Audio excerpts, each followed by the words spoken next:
Welcome to the Digital Chair by Salon Monster, a podcast for indie beauty pros and salon owners who'd rather be themselves than follow the rules.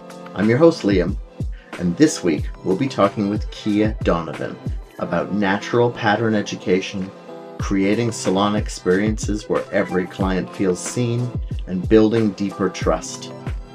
I hope you enjoy it. Okay, fantastic. I am here with Kia Donovan, and I just want to say thank you so much for joining me today. Would you just give us a little, however long you want, just a little bit of something about yourself and where you're from? Sure. My name is Kia Donovan. I go by the Curl Consultant online in some spaces. I am a natural pattern focused educator, salon owner, and technologist. And I'm based in the California Bay Area, right now in San Jose, California, but proudly born in San Francisco and lived in Oakland. So, Bay to Love the it. A. It's where my dad was from, San Francisco. Oh, right on. Very Yep. cool. Lived there till he was 10 and then got moved to San Rafael from that Yeah. point on. Love it. There's some good restaurants in San Rafael. Most things for me are prompted by where can I eat? And you're in Vancouver, which is a town with absolutely fantastic food I, and wonderful people. I agree. I love all of it. You are in one of my favorite places in the world. My heart will always be attached to the Bay Area. In fact, my first trip to a hair show was to an ice show in San Jose. Oh, you're kidding me. Oh, yeah, the San Jose Convention Center. That used But to it be a was, really big one. yeah, and it was Yeah. just after the 2000 tech bubble burst Oh, and after yes. September 11th. So I went and I had a Lonely Planet guide for San Jose, and every Oh, restaurant yeah. had gone out of business. Of course Everything it in it had. was gone. It was a ghost Yes. town. Yes. I Yeah, San have a feeling. Jose, like a lot of places, it's very tied to the local commerce that is also very boom and bust, right? So Yes. being a business owner in an area like that always makes for additional festivities. Yeah. Okay, so you tell me about natural pattern styling. Tell me about Yeah. that. My aim in working with guests is to help them better understand their pattern and hair as it grows out of their head without tons of additional manipulation or modification. My goal is to help them reach a place where they not only understand what's happening with their hair and scalp, but also can hopefully appreciate it and reach a space where they find that aesthetically it complements who they are inside, right? And Yeah. so I think there are a lot of different paths that my work takes to get folks to that place or in an attempt to help us all be a little bit more connected to that. But that's really the core of the work that I do. And of course, that always involves an examination of history and how we've arrived at where we are in our industry. And okay, so were you aware of in my schooling? I did an apprenticeship. I Yeah. don't remember anybody ever discussing natural growth direction in a meaningful way, other than talking to me about hair and fringes. No one. And then about 10 years into my industry, I think I just discovered that hair grows out of the head in a certain direction and different everywhere. Isn't that What something? was that something from the beginning of your career, or did it take a while? Did someone teach you about that? I think that in my particular experience, my educational path on the formal side was not comprehensive in a way that I saw either myself represented or frankly the population that I intended to work with, right? Yeah. So I knew going into school, hey, this is an underserved group of which I happen to be a part of. I would love to be a subject matter expert in this. I would love to do this work. And it was really surprising, I think, maybe a bit of naivety on my part to get to beauty school and think oh, cool, now I'm going to learn about the scope of human hair. Nope. Oh, not so much. On the first day, I sometimes will tell the anecdote that on the first day, we all were asked what we wanted to do with this profession. And I said I wanted to be the point person for individuals looking to understand their hair as it grows out of their head. And my professor said, if you do that, you will fold in a year. There is no space for that in this industry. Nobody's interested in that. And ironically, this is an individual who, in its natural state, had hair that looked very much like mine. Right. And so I was also entering school after having experienced multiple other careers. So I think that in a way I had a bit of perspective that allowed me to kind of step back, even though it was really painful and really challenging experience, but to say, like, okay, while I appreciate that this is the curriculum, this is not reflective of the world. And I have to kind of brazenly almost charge forth and know, like, to dog you wrong, though. Like, that's just not the Yes. case. I remember No. coming home and saying to my family, like, when was the last time this woman went to a grocery store? Like, what world does she live in where she thinks that there are not other individuals who are looking to wear their hair in a way that feels comfortable to them without, Yeah. having to do acrobatics or spending exorbitant amounts of money or time? I can't be alone in this desire. I can't be anomalous in this Yeah. want. And so that was really the underpinning of my education. But it was very sort of singularly minded, very antiquated education. Not to say that there weren't educators on staff who were trying their best, but they were very much bound by Yeah. the rules and regulations and curriculum that they had to work with at the time. Yeah. That And then just there were seems like, other ones that were just salty, which well, I yeah. think is part of like the beauty school experience, which also for me, I think allowed me to identify in a way things that I wanted to carry on with me into my career, and also things that I wanted to make sure none of my guests ever experienced under my watch. No, I remember sitting. I did an apprenticeship, so I went to Yes. beauty school for a hot minute, but it was just to for 6 weeks to brush up on stuff so I could pass the exam Yeah. that had nothing in it anyone would do in a salon, but I needed to Nope. be able to do it. And I remember sitting at the front desk, and I was very lucky. One of the people I was apprenticing under was really big on making sure the minute folks walked into the salon that that eye contact was given and they were greeted with a Yeah. smile. They were invited in. I didn't understand that people think different types of salons and barbershops and everywhere that people think that they're cool places and they don't feel like they're a part of it. They don't feel and they can be a spot where people just sort of sit around and talk to each other and they don't greet people. Right. And I got the firsthand view at the front desk of seeing people walk in and feeling like they weren't supposed to be there in Yes. lots of different ways. And I remember how awful it looked like it felt, and wanting to never have anybody feel that way. Yeah. Have you ever been to an izakaya restaurant? I love an izakaya. We actually have a delicious izakaya that I happen to eat plant based, and it's an incredible plant based Oh, it's, izakaya. So, oh, like, that's oh, exciting. another level. Listen, That's food. an Listen, I'll probably option. talk about food like a solid half dozen I'll additional be times right in this. there. Let's go. Yeah, but it is that, if I think about an izakaya, it is that experiential design that becomes Yes. such a critical component, right? It is that from the moment and hopefully prior to arriving at the establishment, you already started to have a curated experience of what that is going to feel like, who you are Yes. going to be within that space, how you're going to be recognized. There are so many ways to signal those things that are overt, covert, right? So I love thinking about that. That's such a cool way to like tie it in. Yeah, and I loved that. I remember the first time I walked in one and everyone turns and greets you.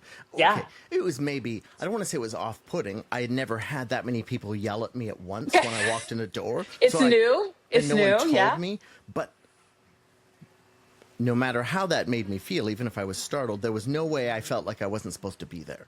Absolutely. And I Absolutely. remember thinking that I want everyone to feel that way the minute they walk into a salon, and that's just not my experience in the first few years, other than a couple of individuals. Yeah, it I certainly remember wasn't my experience being a consumer. I don't know about you, no, but I never, to this day, Even having been a hairdresser for 12 years, I've never received a haircut experience myself Yeah, where I was seen in any way. yeah. I mean, I may have had vaguely similar experiences. It turns out I might look remarkably like the target audience for literally everything ever prior to a certain point in time. And it actually took my mom when I was like 18 or 19. She came and stayed with me, and we went into some clothing store. It doesn't matter what it was, but we went in, and then after we left, she said that was so amazing how when you walked in the door, everybody turned and greeted you and made you feel welcome. And I Yeah. said, well, I'm in the service industry, so I know how to bring that out in people. Except you can't as you walk in the door. And Yeah. she said, no, you have to understand. I don't know what she would have been like, maybe 50. She's like, I'm a 50-year-old female. I'm invisible. When I Yes. walk in the door of places, Yes. I'm invisible. At Yeah. best, I'm a person someone goes, oh, okay, next. Hmm. And at worst, you're not seen in the first place. And I couldn't take it in the minute she told me, but within the next year, I started to look for it. I started to like Sure. pay attention to it. And that was when I realized, ooh, it's everywhere. It's everywhere Yes. all the time. And Yes. it's Oh, so everyone insidious. that doesn't look like me, basically. Hmm. Everyone that Hmm. doesn't. So, uh, Yeah. gender, race, ethnicity, Yeah. everyone, and yeah, I thank I her on a think a lot regular basis of, for that. yeah, I mean, a lot of the guests that I work with, regardless of their expression or how they identify themselves, one through line for a lot of them is I went to the salon, I did not feel comfortable Yeah, there. Or I went to the place that was identified as the best caliber or the best haircut yeah, or the most exclusive. And this isn't just salons, this is barbershops. This is, I don't feel particularly effeminate. I don't feel particularly masculine. Or they couldn't cut my hair at the shop that says they specialize in X ethnicity, but they also could not cut my hair at this salon. And I am a hybrid of those. So where do I go? yeah, Right. And you have to, at a certain point, step back, I think, as a business person and recognize that, like, so many of these businesses are effectively by choice just leaving people without services because they don't see the value proposition in it, which is ironic because when we actually run the numbers, like the demographic that that's the I opposite, oftentimes work with in many cases is spending the bulk of their disposable income on hair, beauty, and other aesthetic measures, right? So it's just like, huh? Oh, right? wait. So if you like money, you would want me to be at your salon. Yeah, your excuse is that it's not money, but I know people that get on a plane and fly across a country to That's find a right. person that can take care of them. So That's to right. tell me that money is the reason, it could Yeah. only be if you don't like it. I Yes. guess you must not like Yes. it. I don't I know. mean, I remember having a conversation around the sort of time that we were talking about a little bit earlier, Hmm. that 2020 influx of faux interest in Oh, more equitable styling practices. I remember having a conversation with an executive at a beauty supplier, one of the two largest in the country, and they had asked me to do some work for them. And as a part of that conversation, I asked them, okay, well, if we know, for example, Black female identified customers are spending at this rate. Help me understand why you'll carry these products, but will not put them in your brick and mortar stores. It would be yeah, advantageous for you to do that. Right. And I kind of jokingly said it almost feels like you don't want us in the stores. And he went, oh, yeah, no, that's exactly it. We just don't want you physically here. So that's why we put that all online. And I kind of had to sit with it and go like, oh, we're not even going to dance around the reality here. wow. It's we want the income, but we do not want the physical presence of people who look like you within the walls of our establishment, Wow, right? And that's this is in the same conversation where they're asking me, hey, we want you to create curriculum for our in-store salons so that they can better serve folks, right? And my retort was, I would love to do that. We need to examine the products that you carry, because if your yeah. stylists are bound by using products in your in your purview, they're not going to be able to offer the best job because currently you don't carry products that will allow them to do their work, right? So they just wanted people to buy it online, but they don't Yeah. want them there. That's an amazing amount of confidence in their own prejudice. That's a Yes. spectacular. Not that that's unusual or unheard of in any Right. I way, mean, shape, or because form. the But reality is like people still clamor for these few positions that are adjacent to these companies, right? People are still constantly like, oh, let me get the blessing of X company, or I'm an X incubator, or I am affiliated with this group that shows what, right? So so, I mean, that's not even, I mean, I'm not a particularly huge fan of capitalism, but that's not even a good capitalist. Do you know what I that mean? was Like, always my that's not thing, even, you're not right? even doing a good job of being No, a person ripping people off. Like, I could what? understand it if it was purely monetary, right? If it was Yeah. like, no, we're just this is the cash grab and we're gonna lean into, you know, this type of marketing or surfacing these type of models because we know they sell. But it's just so blatant, right? When these companies bring in, black at whatever brands, and then you can only find them in stores that they have identified as black markets, right? Which is always a hoot to me. Wow. I mean, I don't know why I'm acting like I'm surprised. I'm not. I mean, I'm surprised and in no way surprised Right. simultaneously.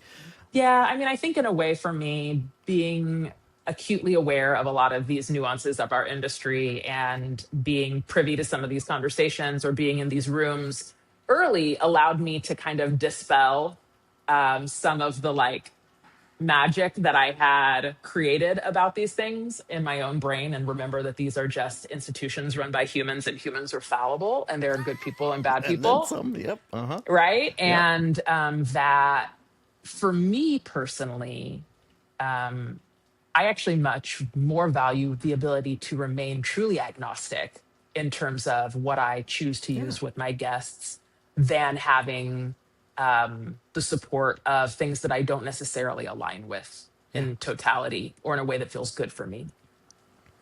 It's yeah. It's a hard thing to do. And I know a lot of people when they get in the industry, they struggle with just the retail side of things in general. They have a Oh, hard time selling gosh. to people at all.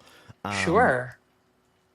And I have a hard time selling things I don't think people need or I don't really like. It's one of the reasons I'm independent. I don't have Yes. a hard time selling things I love and believe in and do Right. something that I meant. Yes. And just as importantly for me are values backed companies Hmm.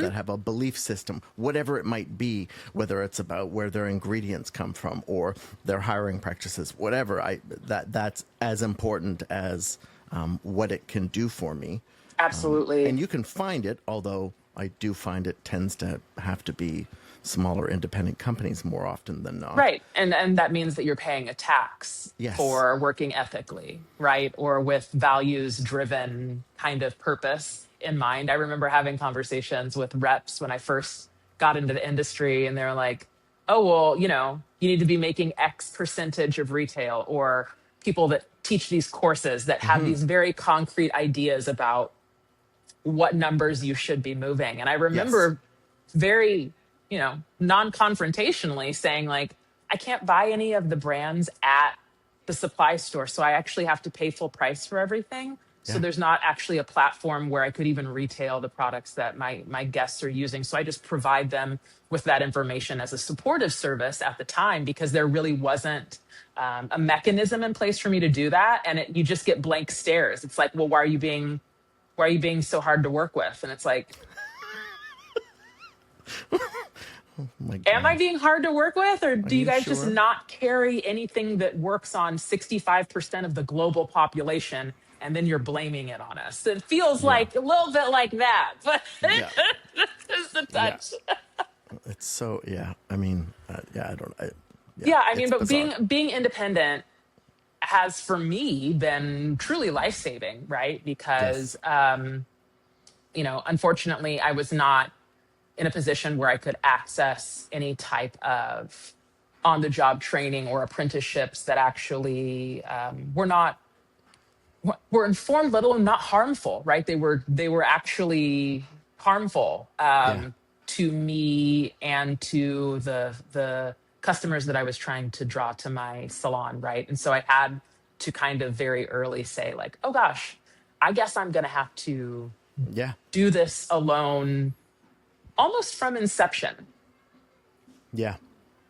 Which Yeah. again, I know that there's amongst our industry, there are tons of different critiques about, folks leaving school and immediately entering into the workforce and Yep. the positives and negatives around that. But I will say that for someone like myself, if I had been forced to stay in a multi-chair salon, I would not have continued in this career. No. Nor. I mean, Yeah, I mean, I lucked out a couple of times. The first place I was at was a bit bananas. I got an amazing education because I was surrounded Yeah. by a lot of people, but I completely hear what you're saying. I did have a conversation with someone very recently that was from that sort of mindset that too many people go independent too soon, Yeah. and I know what they mean. Like, I Yeah. understand. Look, of course, the benefit of community is fantastic. Like, of Yes. course, if you could be surrounded Yes. by an array of different types of technically proficient people so you could learn through Incredible. osmosis. That's Yes. outstanding. Yes. But it's just not practically, only a few people are going to luck out with a Hmm. place that fits the bill for them. Hmm. And I know I had to become certainly self employed and rent a chair early. Mm. It was a long time before I had like my own actual space. Sure. But I just struggled with the values or lack of values across the board. So how quickly did Yeah. you go independent? So like you went to Yeah. hair school for how Yeah. long? Hair school when I went in California was a 1,600-hour program. I went full Okay. time, which ended up being about 13 months from Okay. start to finish. Okay.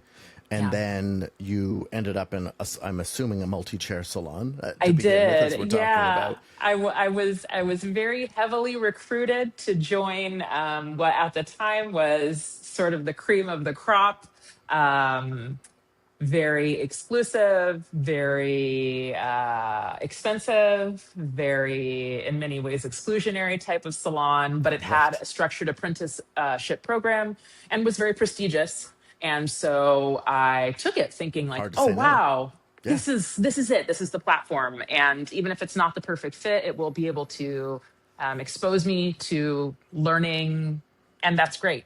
Um, I was there for about 2 months, Wow. and it was so disheartening every day to, not to capitalism it again, but to see Oh, capitalism it as many times as you like. I am A-okay such with that. a profoundly exploitative structure in place where, in this case, it was primarily non white and queer individuals assisting primarily affluent Caucasian young women who were just oftentimes gravely uninformed as to how to do any hair that wasn't a very small set of the population, Yep. and were very comfortable mocking anybody who did not fit into that. And as somebody who was at the time 30, I was like, oh, yo, I remember this from like 1994 when I was in high school. Yeah. I was over it then, and I'm very much over it now because I'm a Yeah. working adult. So if this is what this industry is, then I actually have no interest in that component. I love Yeah. the craft. I Sure. love what I can do for my guests, but I don't need to be a part of that dynamic, right? Yeah. And so I went home and I made a really hard decision, and I wrote a handwritten letter to every, I think, 17 people that worked in that salon. Wow. And I had asked my manager, who, funnily enough, is a very famous platformed person now who ran the salon at the time. I said, you brought me in because you said you loved that I wanted to focus on pattern and building that out for you. Is there an opportunity for me to do that work here? And she said, Kia, there's nobody that wants that walks through these doors. And I remember phrasing it and saying, well, we're a color salon. We specialize in color. Are we asking our guests when they leave, would they like to leave with a blowout or would they like to leave with their hair set in its curly state? And she said, well, no one would want it in their curly state. And I just remember in that conversation with her thinking like, I've got to leave. I'm not quite sure what I'm going to do, but I can't, this is not serving me. And is souring me, frankly, on the experience. And so I went home, I wrote those notes. I went back the next day. I left the notes. I gave my, resignation. And, two of those people have continued to reach out of the 17. Right. Well, that's, I mean, and that's great. None, and I think that's like a good like example of like, that's just kind of how this whole thing shapes up for me. Yeah. I worked in a salon for maybe 6 weeks. And then I jumped immediately into freelance work. So I was doing weddings, special events, commercial work, and spent my off time trying to identify individuals in my area that had things about their business that I did feel were aspirational or resonated. Yeah. And I was really lucky. That's how I discovered my first mentor, Dominica Lewis, who at the time had a single chair salon and was proficient across all texture, all pattern, all length, all density. That's and impressive. Was just working in a really humbly, beautiful way that her guests loved her. And I just said, hey, can I take you out for coffee? And we joked that was like the 7-hour coffee date. And she said, hey, I'm only here 4 days a week. Would you like to rent incrementally on the days that I'm not here and start building out your clientele? So that's what I did. And at the beginning, it really was, let me try and pack a day. Yeah. And that's a victory if I can have a day of clients, right? And then over the course of time, I was able to scale up. And so we shared a sola for 7 years. And then I branched out on my own. She moved out of the area. I opened my own suite, and again in a sola, and did that as a sola single chair for 3 years, and then have been in my current space, which is also just me, for just over 3 years. So yeah, amazing. That's the journey. But at first, I will admit there have been times where I used to be quite self-conscious about the fact that I did not go through a program. I was not put through the ringer in the way that so many stylists talk about, almost like you have to put in your work. You have to clean the hair traps. You have to scrub the toilet to really be able to understand the work. And I'm like, no, I'm 12 years in. I'm still the only one doing the toilet. I'm still the only one doing the website. I put that work in every day. I put that work in every day. And that's what's necessary to offer my guests the caliber of experience that I think they frankly deserve. But I just never resonated with that whole, like, you're going to do 30 hair washes and clean hair traps for a year and a half and be grateful for it while you make minimum wage. No, that's not economically feasible for most humans, let alone do I think it's like a good way to move through the world. I don't think that our career should involve, I think that we can be compensated fairly while our guests can also receive services that feel like they're accurately priced for what they're receiving. You don't have to, it's not a requirement to build systematic abuse into your training program. It shouldn't be, but it really does feel sometimes like that is how we are conditioned it's that to trauma enter. That goes along with abuse, right? Yes. It's that, like, if you were abused, it's going to be mighty hard for you to not pass that on to the next person, right? Like, it's just, it have to be hair in anything. If this is how it happened to you, even if you didn't like it at the time, you're going to have a hard time not doing the same thing. I had a friend who was doing an apprenticeship, and she was talking about, I think it was 10:30 at night. She's holding the bowl of bleach for a color tech, and she yawned, and he painted bleach on her tongue. And he said, that'll teach you to yawn when you're assisting me. And she was, 18, 19, and just took it, Yeah, I mean, it's truly sadistic. And it's like, I worked in finance, right? So I've seen sadistic individuals. Yes. On a large scale. On a large scale. And so I think I was in a way able to recognize some flags Yeah.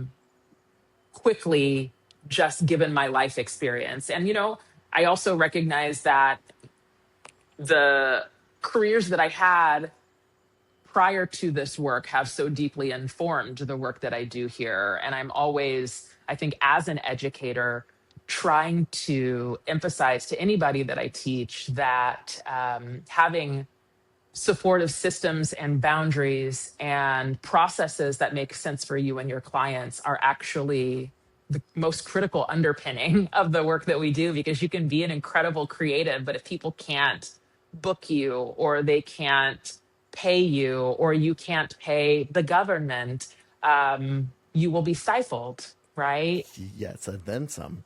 And then some. I mean, Yeah. the where I did my apprenticeship, there was one of the best things that came out of it is there was one person, Anthony Crossfield, incredible hairstylist, and he was a natural mentor and he'd been doing hair since he was about 12. His mom Love it. was taking appointments with schoolmates for him. Yeah. And he, as opposed to the sort of Sassoon style training I was doing where it was like, go find somebody that wants a one length bob. He said, just go bring somebody in and let's find out what they want to be and Right. how they want to look, and I'll Right. teach you how to do that. But so much of it was about how to make someone feel. Don't turn them away from the mirror. Oh, yes. If you can One of give my a gr- cardinal sins. right? Yes. And look, I understand. Like I understand if you're dealing with fades with Sure. clippers, using the mirror, using Yeah. that mirror so you can see lines. Absolutely. But other than that, I don't do it. I sit in front of people when I do consultations. Yeah. He said if you give a great scalp massage at the sink, most people stop after a while bothering putting time in. You can steal everybody's client here. But he was all about guest experience and Yeah. making people feel seen and heard.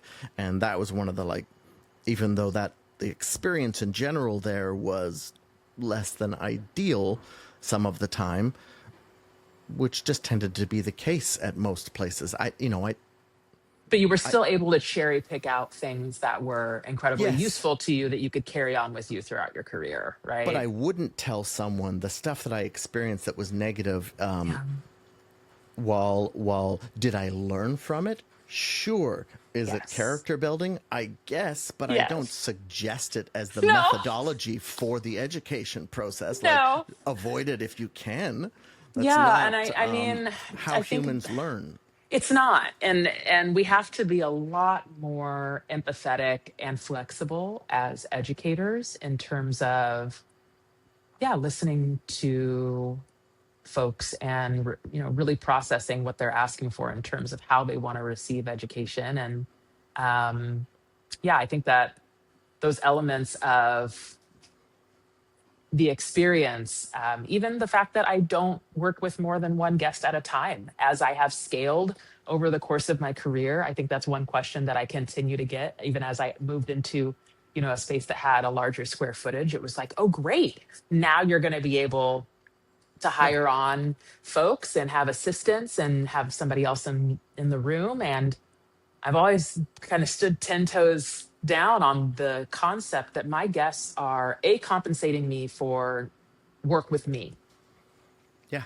But Yes. also for many of my guests, they are in positions where outside of the salon, they are compared to their colleagues or people in their family. And I wanted this space, or whatever space I created, to be one where people could only be comparing themselves to our last visit, Yeah. or to where we started at the beginning of the day versus where we left at the end of the day, and not have to look to the right and go, oh, but that guest has longer hair. Oh, but that guest is farther along in their journey than I am. And how come I am not there? I never wanted that to be a part of the experience for my guests. And so that's been something that's always been really, really critical for me to stick with. Yeah. Yeah. Actually, that same hairdresser that affected me the most at the beginning, Yeah. he was the same way. Everybody else was using me as the assistant to get their client Yeah. to the chair, to wash their hair, to remove their foils, to if they were doing perms, which was happening at the beginning of my career, Yeah. I might put the neutralizer on at Of the sink for course. them. They wrapped Of it, and that was the course. last time they touched it, except for a little finish at the end. Hmm. And there were people that liked that sort of, I don't know, everybody's working for you. I, I don't know how to Yeah. describe it. There I were mean, people if that you're the one liked at the top that. of the if you're at the top of the pyramid, it's Sure, great. everybody likes that part. But Right? I mean, but we also can't like skip over the fact that the individuals that are doing the most physically demanding work are also the ones that are exposed to the most degree of noxious chemicals that are doing it's all so inextricably tied to me that it always felt like I was being remiss if I didn't talk about these elements of our yeah, industry because it's like, oh, well, if we skip over that part, then we yeah. don't understand anything about how the structure even works, It's right? funny you bring up noxious chemicals. Part of the main reason I went fully independent was I just had terrible allergies every day, Yeah, yeah, and it was killing me. And I was yeah. fairly aware that they didn't exist before I regularly did hair color, There you go. and when I made the change to, I'm not going to say non-toxic. I wouldn't rub it in Less my eye, toxic. but Yeah. low toxic, less Low toxic tox. Yeah, products. yeah, yeah, You know, yeah. cleaner products. Yeah. Understanding what was used, understanding the greenwashing side of things. That made a Hmm. huge difference to me. I Huge bet. difference. Massive. I mean, for me, even by the time I was done with beauty school, I had to see a dermatologist because I had second degree burns on my hands. Right? Just and I thought like, oh gosh, is it because am I sensitive? Is there something? Do I have an allergy? And it was like, It's you, no, you're being obviously. right. It's definitely my Yeah. fault, I mean, but it was wild to be like, I'm not even doing this full time yet, and my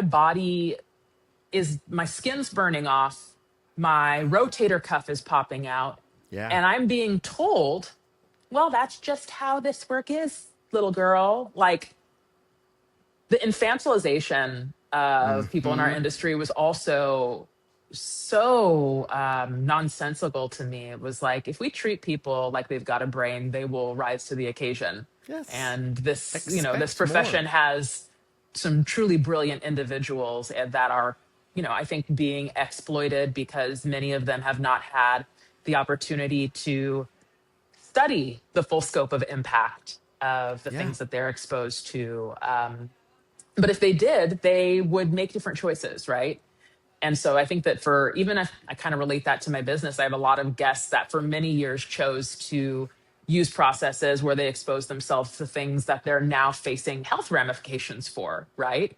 And so seeking out salon spaces where they know that they will not have their body be aggravated yeah, is of great importance. And it feels weird to them that that's something that's so hard to find. yeah. I remember the smell difference when I started working in a Oh, space, and people were like, "What's that I smell?" And I'm like, "Not toxic chemicals." yes.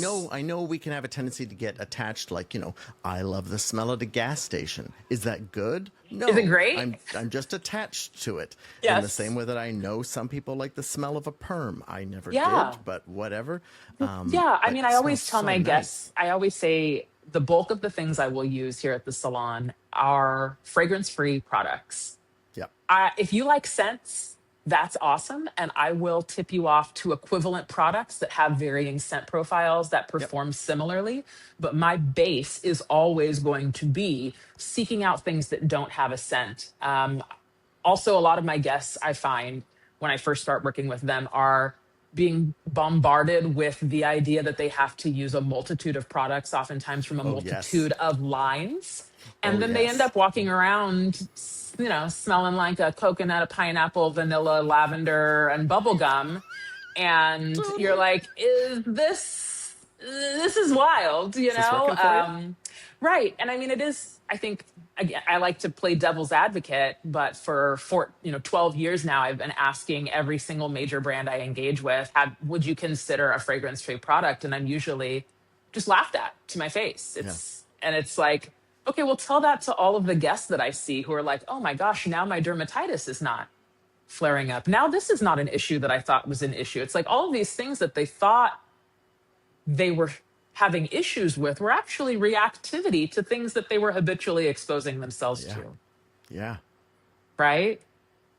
So Yeah. it's like if you can show people your expertise that way by being like, hey, I have seen 1,000 heads of hair that are similar.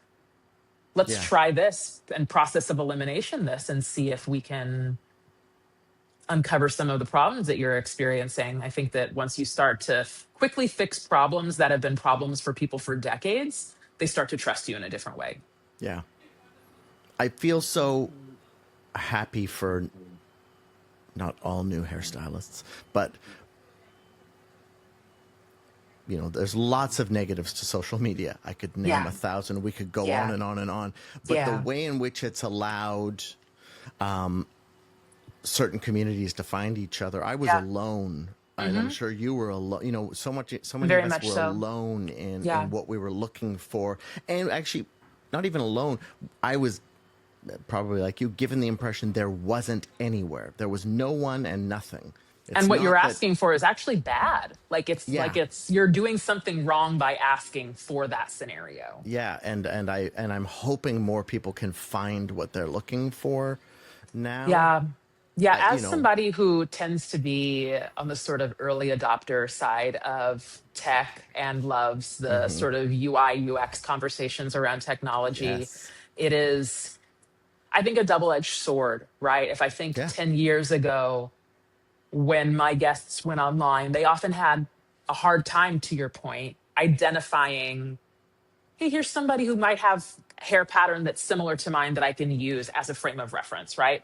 yep, Where now they have the challenge is now that they are flooded with hundreds of thousands of people who are saying, I'm exactly like you, and this is what you need to do. And those are all different permutations of instructions. And yep. so it went from we have nothing to now we have tons of inaccurate information or misguided information Oh my that is gosh, typically being disseminated either through brands that want you to purchase something or influencers that they have paid to get you to purchase something. Right. So it becomes yes, very hard for guests. I think that they voice a lot, and this is not just my work. This is, I think across the board in our industry, that it's really hard to sort of see the forest for the trees yeah, sometimes, right? absolutely, Or they may go to someone who is a, self-identified expert who tells them, a lot of my guests hear some version of, cool, you need to co-wash, you need to clarifying wash, you need to hydrating wash, you need to have a conditioner, you need to have a deep conditioner, you need to do a bond rebuilder, you need to have a leave-in, you need to have a cream, you need to have a foam, you need to have a gel, and then you need to finish things up with an oil to break up this rock you've created on your head of a helmet, and then and you refresh it every day.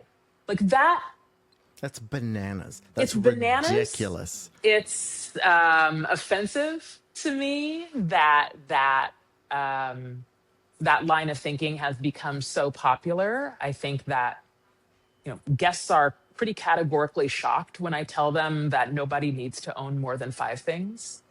No, And I most of mean, my guests are using 3 things on a regular basis, right? A shampoo, yes, condition, and a styling product. yes, And that in fact, many of the issues that they are experiencing are actually being exacerbated by the products that they're using, right? So they're being told, hey, your hair dry, coat it in oil. And nobody sat down with them to explain to them that this is actually going to make their hair more water resistant and yeah, that they are chasing a dragon effectively. And I think I'm always in this quest to kind of help people better understand the tools available to them at yep, this stage in our industry, since it is such a dynamic thing. It's like, yeah, I may have seen you 5 years ago and that may have been the best shampoo, but now we've got this, right? Or yeah. maybe we had It the got best better. brush and now we have an improvement, right? And so that openness to always be iterating, I think, is Yeah, also really important, insofar as you can do it and maintain your, integrity. yeah. Oh my gosh, I love it so much.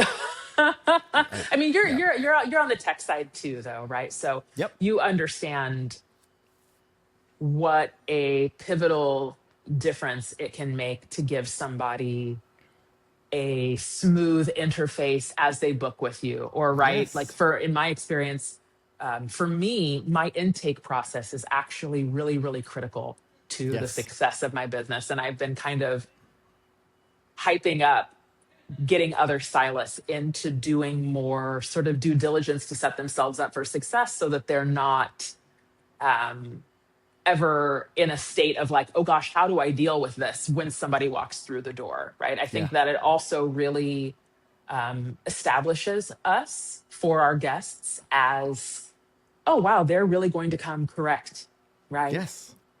I Yes. always kind of breaks my heart a little bit when guests walk in and they say, "Oh, you're ready for me," and it's like I've been here for an hour Yeah. prepping the room. I've been looking through your past records. I've been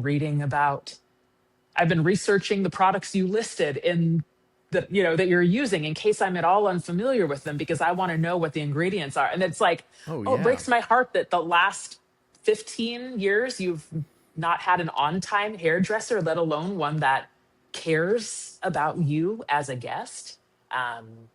So I feel like it's really important for us to uphold those standards, not only for ourselves, but also so that our clients can respect the work that they're putting into their own health and aesthetic, things Yeah. too.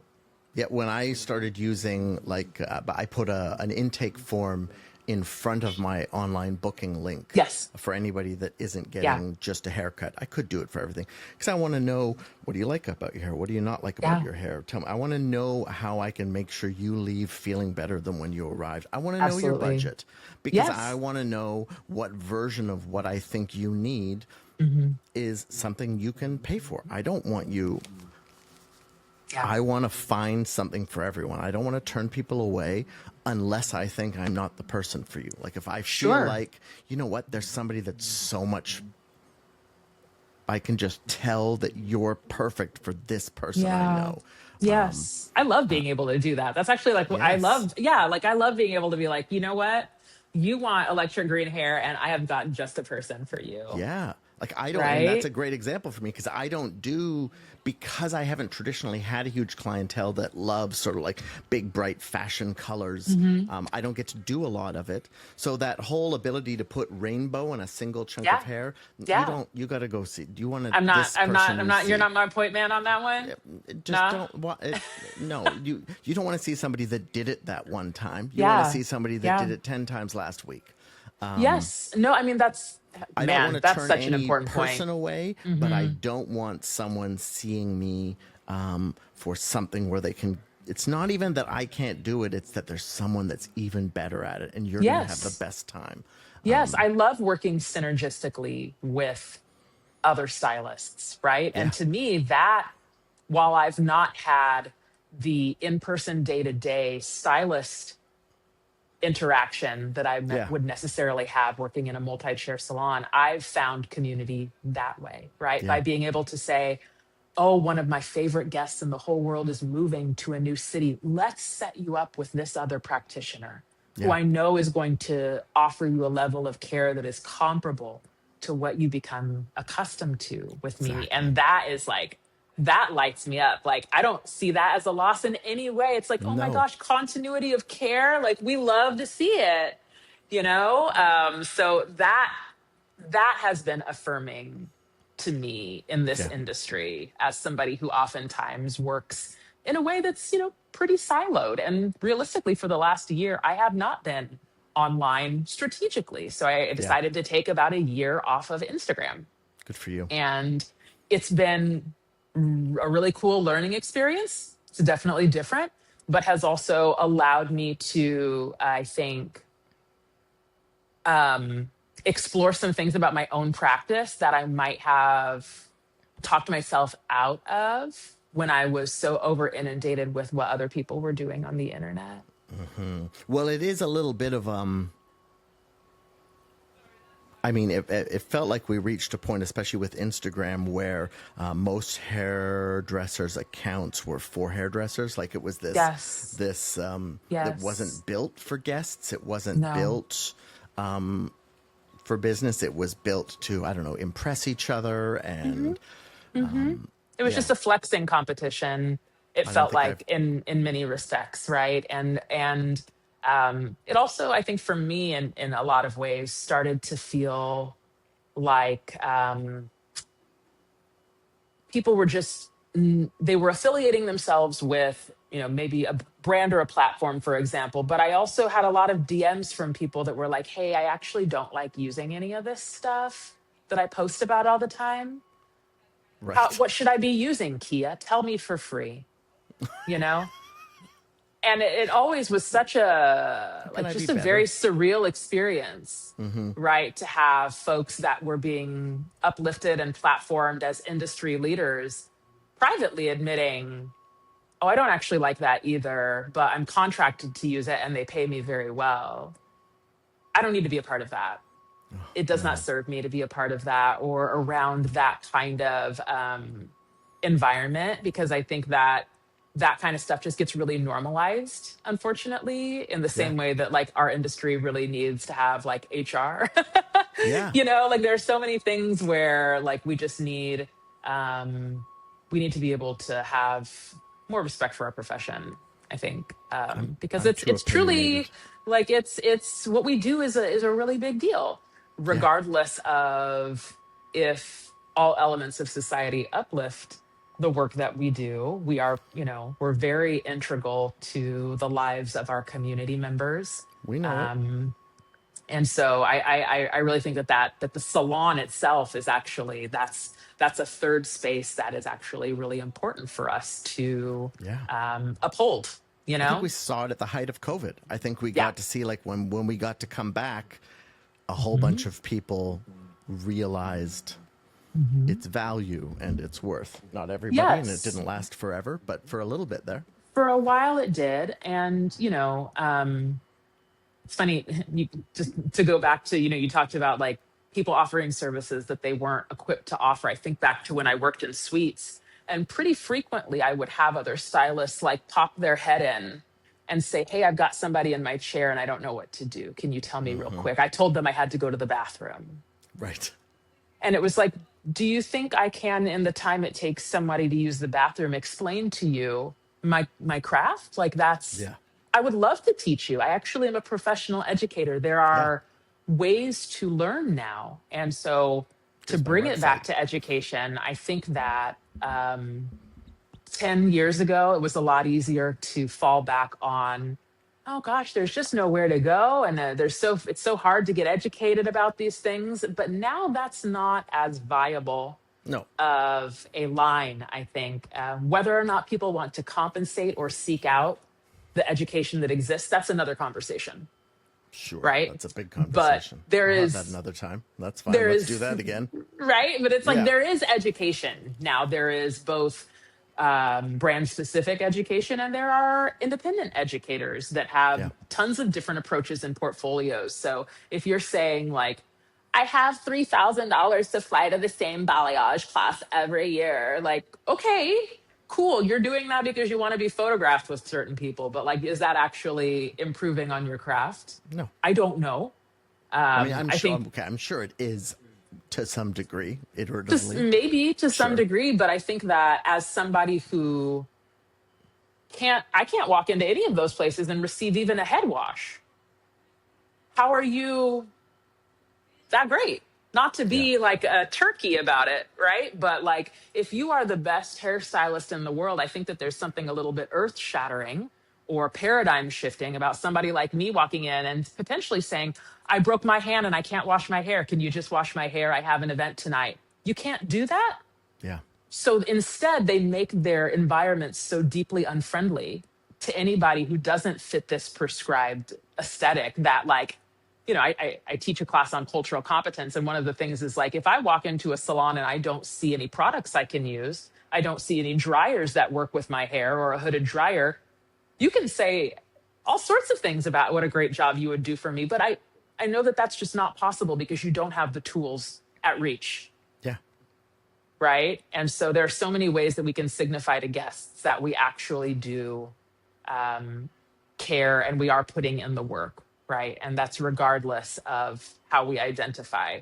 I know people that are doing this work that don't have any personal quote unquote connection with having hair that doesn't grow out of their head straight, but they have really done their due diligence to seek out educators Yeah. who can teach them about that and constantly reference back to those educators as well. You know, those are Yeah. the people that I tend to gravitate towards working with and loving to partner with in an educational sense, aside from the stuff that I do that is building out, you know, my own educational curriculum. Yeah. I'm cognizant of time. I don't want to take too much of your time. I know we've already basically come close to hitting our Oh hour man, mark. I know, right? But I just wanted to ask you. But I'll try and convince you to do this one more time, another time, or Okay. 10 more I times. don't think you're gonna have to convince me. I think it was pretty cool. We'll do some more. Listen, I'm just trying to get back to Vancouver. Period. Loved it. Well, let's try and create an event of some sort. Right. Right. I know. Yeah, I know. We're gonna try and do a dress code project event pretty quick here. Oh, But that's fantastic. yeah, That's fantastic. yeah, Cool. yeah. We need. I don't think any have been done in Vancouver, and we need to. Really?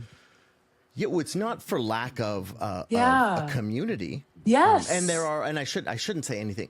There have been no that I know of no dress code project specific events. Specific. There's lots of people doing Yeah. all sorts of amazing work Yeah. here. Yeah. But I just want to bring one of those just because Totally. It's good I love them. stuff. Yeah, it's good stuff. Yeah. But let's see if we can come up with a reason to pay you money and get you to come here and do something. I'll think of something. I like those things. Before we finish up, I didn't even get a chance to ask at what point you got into education, because I can tell through what you've told me that you wanted to almost at minute one. Yeah. But at what point did you realize that was going to be a part of what you did? Sure. Part of my career before I became a hairdresser was in online curriculum development and online wow. community development and web development. And so I think that it was a logical progression, right? Because it's sort of how my brain is structured. Yeah. It's how I tend to synthesize information and regurgitate information. And so when I was in school, I think I was even thinking about how would I rewrite this, right? I went to college and studied English, right? So all of these parts of my personality that some people might look at and think are disparate, actually to me are like, oh no, it makes total sense, you guys. Yeah. Like just they hybridized in a different way. But I really started focusing on education a bit more in earnest, I would say around 2017. That's when I started to teach larger format classes. Okay. And those were in-person classes, hands-on classes as well.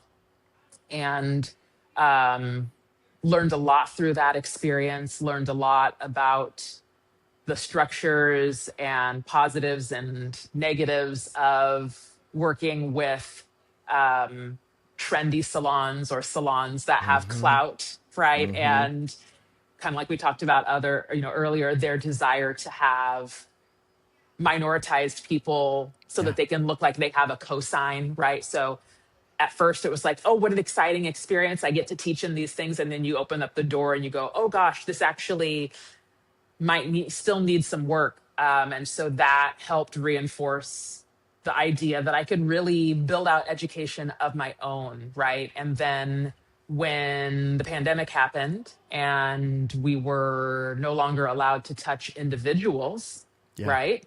It was, oh gosh, Kia, you truly have no excuse to not sit down and create some of these things that you have all over the place and actually aggregate them and start to put them into curricula, right? That makes sense for people. And so I spent, months and months working on that and released my first online education in 2020 and offered a series of classes, paid classes, and also a series called Deeper Dive, where I examined many of the popular brands at the time that were marketing to diverse clientele and helped hopefully not only stylists, but also consumers understand how to advocate for themselves in a better way, right? How do you look at a website and say like, okay, well, do they have befores and afters? Okay, well, why are they hiding the ingredients? Okay, well, they say Yes. they do this, but is there any proof in the pudding, right? And starting to allow people to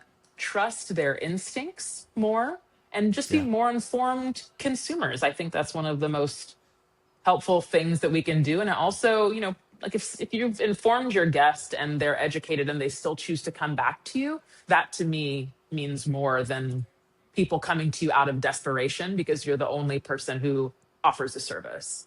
Yeah. Yeah, so that my educational track, again, probably a little bit non-conventional because I was not working in conjunction with any brands. Yep. But again, I needed to be able to use what I found to be most effective. Yeah. And still to this day, I have not encountered any brands that from start to finish allow me to have necessarily that fine-tuned experience that I want. And so Yeah. it remains really important to me to be able to constantly be, you know, iterating. But also the reality is so many of these brands do what I call quiet reformulation, right? Which is they Yeah. change it up and they keep it in the same bottle and they keep the goodwill of the community and they gaslight consumers and stylists about the changes that have been made, right? And so if we're more informed about things and have the tools and the language to be able to describe what we're experiencing and what our goals are and for our bodies, then it becomes a lot easier to call stuff out when it's not jiving, Yeah. because you're like, no. And I like to give my guests a lot of credit, right? I'm like, you know your body better than I know your body. I might have been working with you for 5 years, but you live in this body. So if Yes. something feels wrong or isn't clicking, then let's figure it out. Yeah. That's amazing. You're amazing. I'm Oh, so thank glad you, you Liam. This was exist. really Thank you. fun. Yeah, this is so much No. fun. I definitely want to do it again. Before we go, where can people find you? What are you working on right now? What do people need to know? Fun. This feels like I'm on Hot Ones, right? Right? Show with hot questions and even hotter wings. Yes. When are we going to do a hot wings version of your podcast, right? Just eating Let's spicy do food it while in interviewing people. person. Let's You can go to the find me at thecurlconsultant.com. I am on Instagram at Kia the Curl Consultant. Yep. I am currently working on building out some cool new educational offerings. I am working on building out a class with my dear colleague, Erin Scott Lacey, who's based in San Diego. We Nice. co-teach as well. And working on building out a few classes for my salon here that I'm going to be sharing in the next month or so. So Oh, offering I love it. classes here in my salon, one-on-one and small group classes. I also Yep. teach in salons. I also teach occasionally at our local community college Oh, good for and you. traveling to teach. So yeah, That's amazing. I'm just really passionate about the intersection of how hair is rendered in digital media. And so that's a lot of the work that I do as well, is examining things like how do cameras render hair that is not straight, and the ways that manufacturers can improve their processes to more accurately reflect the populations that they serve. So Yeah. that's the stuff that I'm really passionate about. And that's all For you. the That's the stuff that amazing. I'm working on. And if I win the lottery, then I'll have my own line, right? I love it. Right? That's the dream. That's the That's the dream. dream. I'm Yeah, with you. yeah.